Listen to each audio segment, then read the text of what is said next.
In his first year as GM, Jim Popp led the Argos to the Grey Cup, and when you look at his history in the draft, it's typically offensive line in the first round, but as the draft progresses, you really find out the value of a Jim Popp and the value he's able to extract with players maybe teams didn't have as high up on the board. Let's check in with Randy Ambrosi to see where Popp and the Argos go in round 2.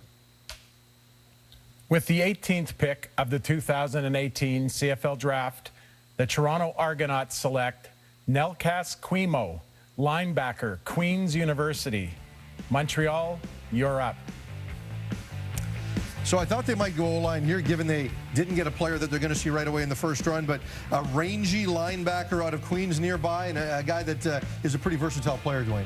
Yeah, he's an interesting guy, and this is one of those guys that you talk about making a contribution now on special teams, and then you kind of see what the ceiling might be for him as a linebacker. When you look at his frame, he is, in that sense, the most intriguing of the linebackers. This is a guy who's 6'3", 230 pounds, and could fill out to be more than that. I mean, he looks almost lanky at 230 pounds. An athletic guy, has been considered one of the top linebacker prospects in this draft from the get-go. Personally, I'm a little bit surprised to see the linebackers go quite as early as they have in this round. In this draft. I didn't think we'd start to see guys like Meslier or Kwemo go off the board until round 3.